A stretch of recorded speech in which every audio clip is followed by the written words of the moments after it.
네, 여러분 반갑습니다. 오늘은 생활과 윤리, 공리주의와 덕윤리에 대해서 할 차례입니다. 본격적인 수업에 들어가기에 앞서서 지난 시간에 했던 칸트 의무론에 대해서 간단하게 중요한 사항만 짚어본 다음에 들어가도록 하겠습니다.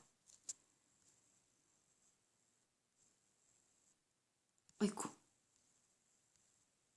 이게 왜 이럴까요? 칸트가 왜 안 네, 죄송합니다.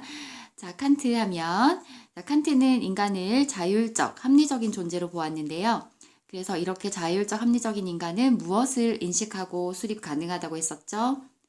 네, 맞습니다. 보편적인 도덕 법칙을 인식, 수립 가능하다고 했습니다.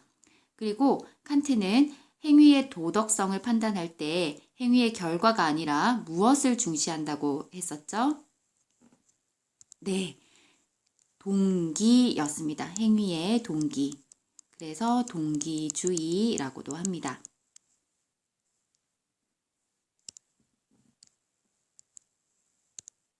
다음, 자, 그렇다면 그 행위의 동기 중에서 어떤 동기만 도덕적 가치가 인정되죠? 제일 먼저 의무의식, 네. 두 번째 선의지, 세 번째 실천 이성의 명령이었습니다. 네, 의무의식, 선의지, 실천 이성의 명령에 따른 행위만이 도덕적 가치가 있다라고 보았고요. 도덕적 가치를 인정하지 않는 동기도 있었는데요. 어떤 동기였나요? 네, 결과를 고려한 행동이거나 뭘까요? 동정심, 자기만족, 그런 감정, 욕구 같은 자연적 경향성을 추구한 행위일 때 그 행위의 그 결과가 의무에 맞다고 하더라도 결과는 바람직하다 하더라도 그 행위의 도덕적 가치를 인정하지 않습니다. 그래서 칸트에게 있어서 의무에 맞는 행위가 있고요. 의무로부터 나온 행위가 있는데요. 자, 의무에 맞는 행위 도덕적 가치 있나요? 없나요? 인정하나요? 안 하나요?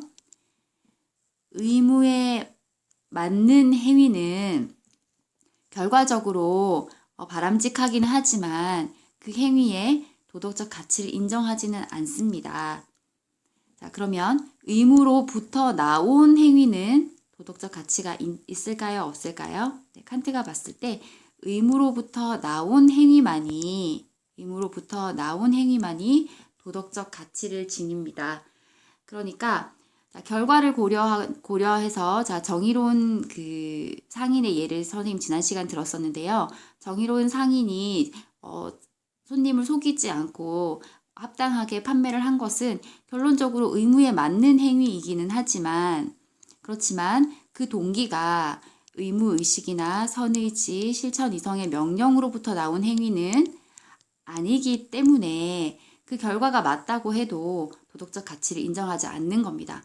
자, 반면 그 결과 자체는 바람직한 결과가 나오지는 못했지만 의무로부터 나온 행위가 있어요. 자, 의무로부터 나왔다고 하는 말은 의무가 동기가 되었다는 얘기죠. 이해되시고 있나요? 네. 의무에 맞는 것은 의무에 맞기는 하지만 또는 의무에 일치하기는 하지만 단순히 일치하는 것만으로는 도덕적이라고 볼 수는 없다라는 겁니다. 자, 그렇다면 칸트에게 있어서 의무에 맞는 행위가 도덕적 가치를 가지는 필요 조건일까요? 필요 충분 조건일까요? 그렇죠. 의무에 맞다는 것은 필요 조건은 될 수 있지만 그것으로 충분하지는 않다. 네. 반드시 동기가 의무로부터 나와야 한다. 의무로부터 나온 혹은 의무로부터 말미암은 행위여야 한다. 라고 보시면 되겠습니다. 자, 그래서 칸트는 보편적인 도덕 법칙은 어떤 형식으로 표현된다? 네, 정언 명령의 형식으로 표현된다라고 했습니다. 정언 명령. 정언 명령은 어떤 건가요? 아이고, 죄송합니다. 잠시만요. 네, 자, 잠깐 지금 제가 나갔다 들어왔는데요. 자, 다시. 자, 보편적인 도덕 법칙은 어떻게 표현되느냐 하면, 네, 정언 명령의 형식으로 표현이 되는데요.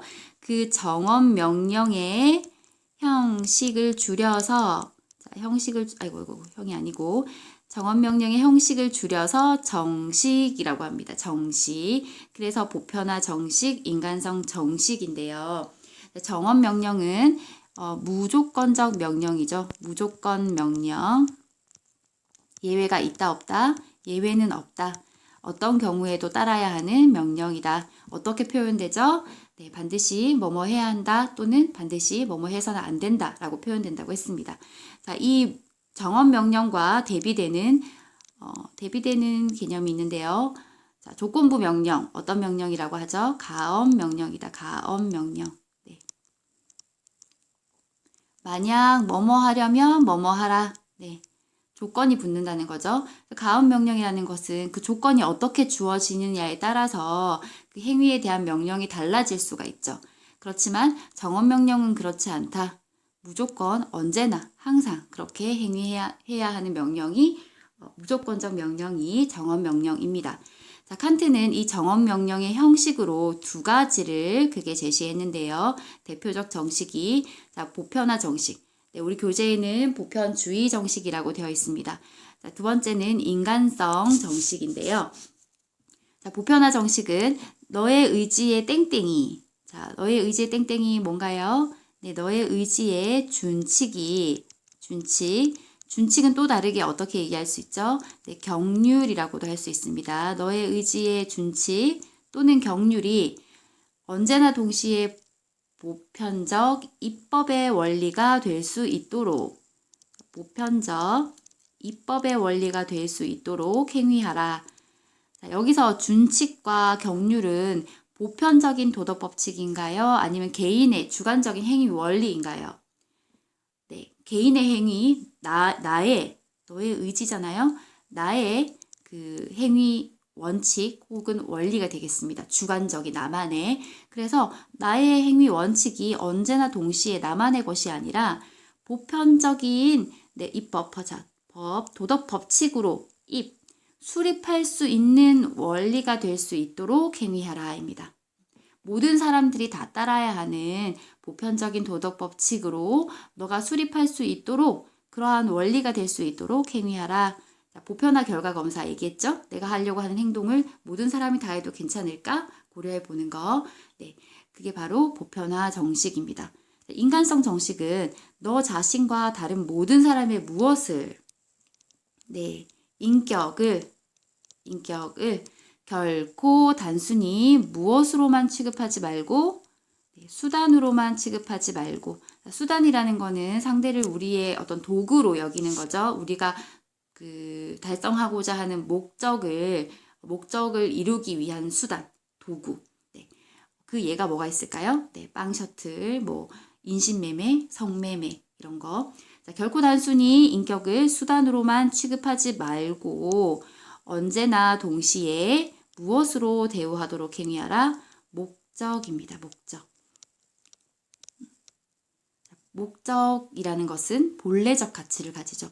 어떤 것을 달성하기 위한 수단으로서 가치를 가지는 게 아니라 그 자체로 본래적인 가치를 가지는 목적으로 대우하도록 행위하라입니다. 그래서 여기서 제가 잠깐 설명했던 게 그러면 수단적인 관계를 맺을 수 없느냐. 수단적인 관계도 불가피하게 우리는 맺고 산다는 거죠. 그런데 수단으로만 취급하지 말고 언제나 동시에 플러스 목적으로 대우하도록 행위하라 라는 의미입니다. 칸트가 봤을 때 목적으로 대우할 수 있는 그 존재는 인간밖에 없다고 봐요. 존엄성을 가졌기 때문에 참고로 기억해 두시고요. 자, 여기까지 정언 명령, 칸트에 대해서, 칸트의 의무론에 대해서 정리해봤고요. 자, 오늘 이제 본격적으로 공리주의의 창시자, 제레미 벤담을 시작으로 해서 공리주의 보겠습니다. 자, 공리주의는 제레미 벤담이라는 사상가이자 또 법률가이자 변호사이기도 하고요. 사회개혁가이기도 합니다. 이 제레미 벤담에 의해서 창시가 되었는데요. 이 제레미 벤담은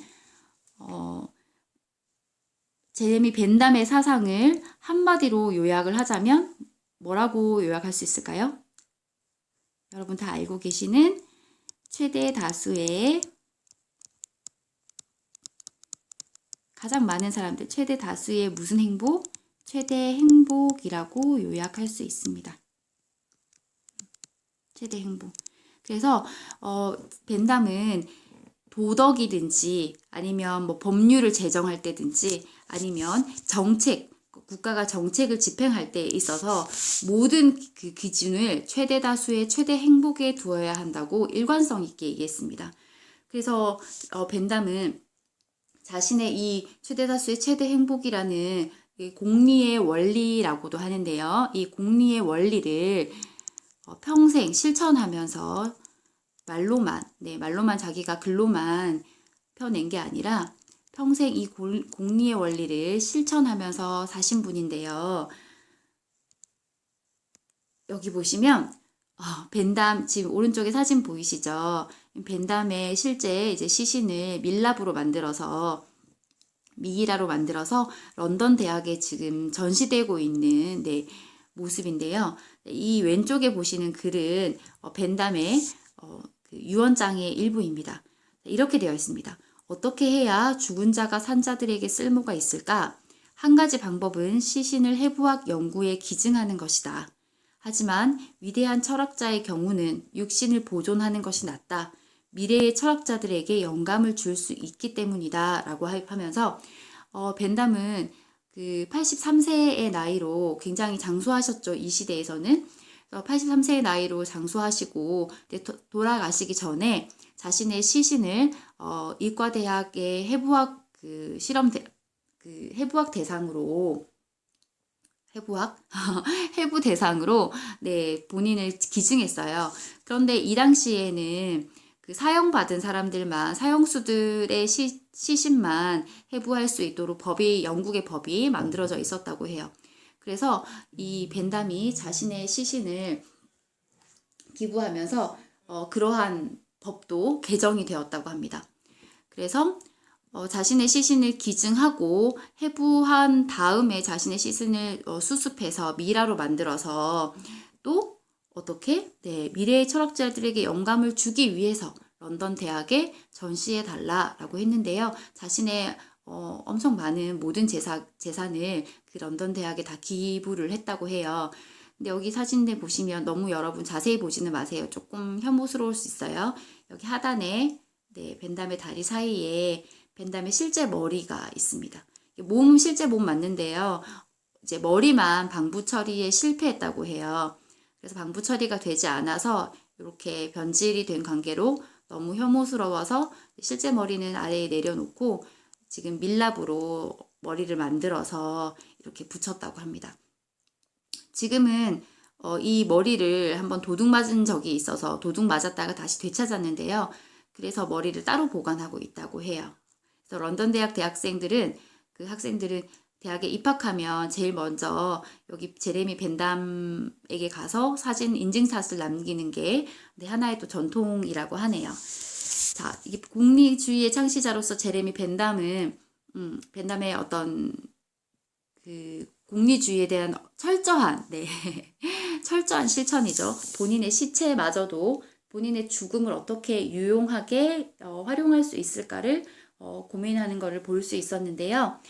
자, 이제 이 사람의 구체적인 사상에 대해서 들여다보겠습니다. 자, 공리주의적 접근의 기본 입장입니다.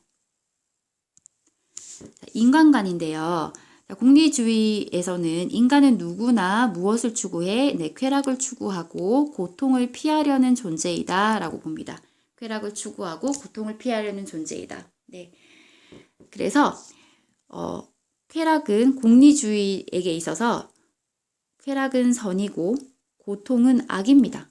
모든 사람들의 삶의 목적은 행복입니다. 이해되시죠?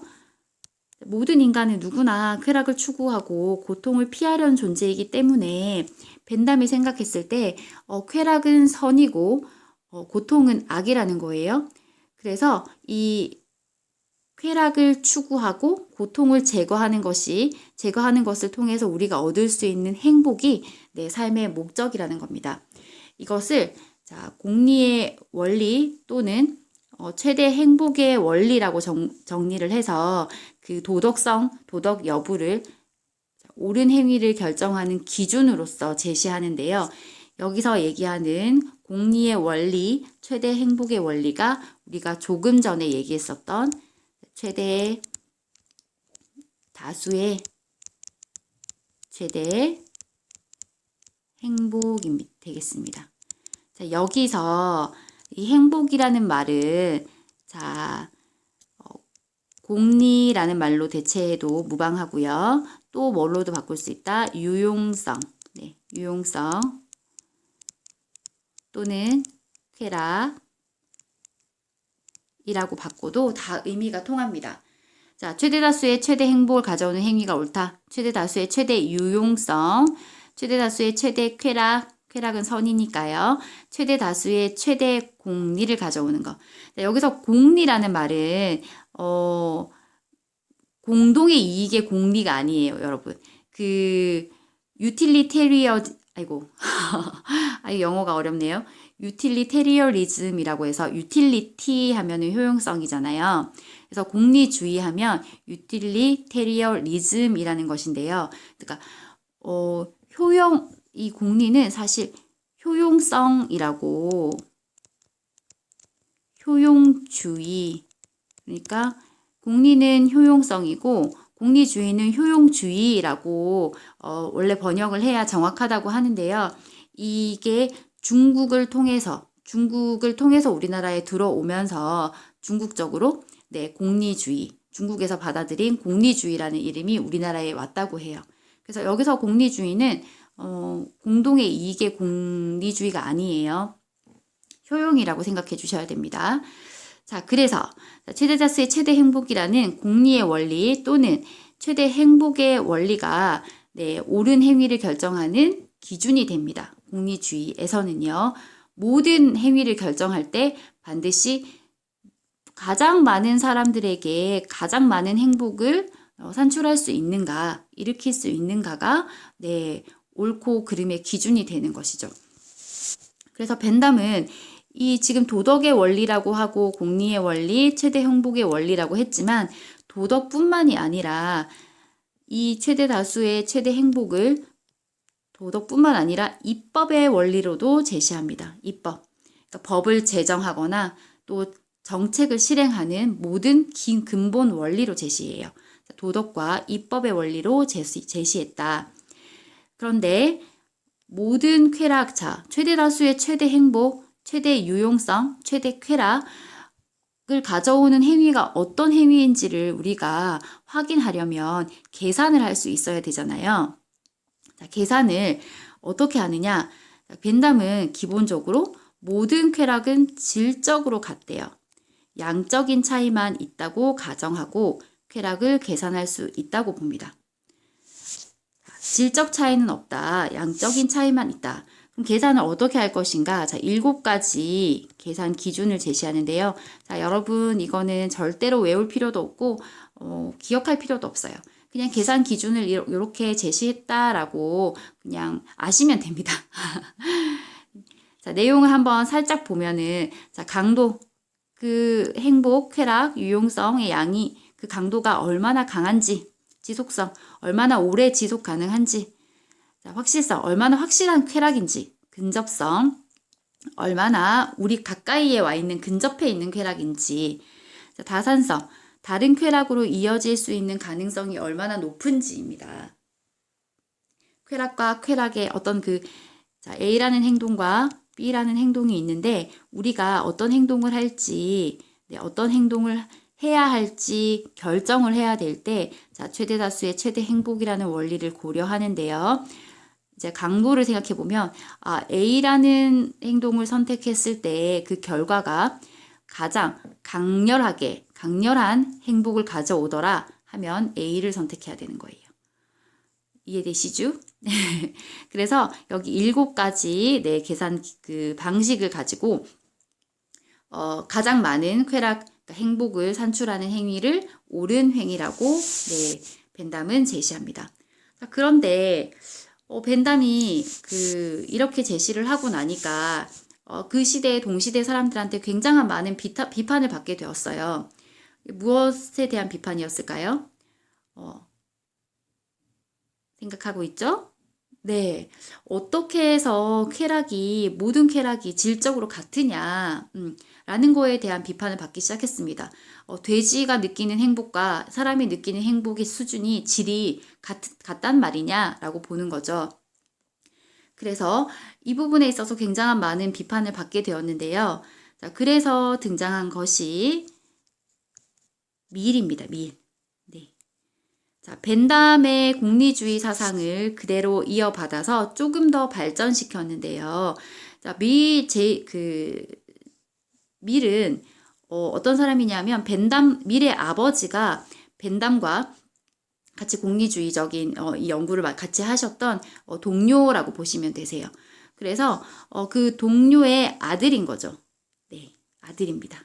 그래서 밀은 자기가 생각할 때 쾌락의 공리주의의 그 최대 다수의 최대 행복이라는 그 공리의 원리는 그대로 이어받았고요. 하나 더 발전시킨 것은 쾌락은 양뿐만 아니라 질적인 차이까지도 고려해야 한다라고 보는 겁니다. 그게 바로 밀입니다. 그래서 벤담의 공리주의를 밀과 구분해서 어떻게 얘기하냐 하면 양적 공리주의라고 해요. 양적 공리주의. 밀은 벤담과 대비해서 질적 공리주의라고 합니다. 쾌락의 질적 차이를 인정한다는 뜻에서 질적 공리주의입니다. 그래서 밀이 봤을 때 정상적인 인간이라면 누구나 질적으로 높고 고상한 쾌락을 추구할 것이라고 봐요. 우리가 간단히 생각해 봐도 동물 학대를 하는 사람들은 동물의 꼬리를 자르고 막 귀를 자르고 동물을 막 고통스럽게 하면서 그 쾌락을 느낀다고 해요. 좀 정상은 아니지만 근데 그들이 느끼는 쾌락과 다른 정상적인 인간이 어떤 독서나 아니면 남을 돕거나 선행을 하거나 이런 그 고상한 정신적인 어떤 활동을 하면서 얻는 쾌락과 그 동물의 꼬리를 자르면서 느끼는 쾌락이 질적으로 같다라고 보는 것은 말이 안 된다라고 본 거죠. 그래서 이쪽에 오시면 미리 한 가장 유명한 말인데요. 자, 배부른 돼지보다 배고픈 인간이 낫고 만족한 바보보다 불만족한 소크라테스가 더 낫다는 거예요. 네, 여러분은 배부른 돼지가 되고 싶나요? 배고픈 인간이 되고 싶나요? 배고픈 인간이 되고 싶죠? 네, 미리 봤을 때에는 우리가 배부른 돼지로서의 그 쾌락을 느끼면서 살 수 있다고 한다고 해서 돼지가 되기를 선택할 사람은 아무도 없다라고 본 거예요. 그런 면에서 인간이 느끼는 쾌락은 질적인 차이가 있다라고 본 게 밀이 되겠습니다.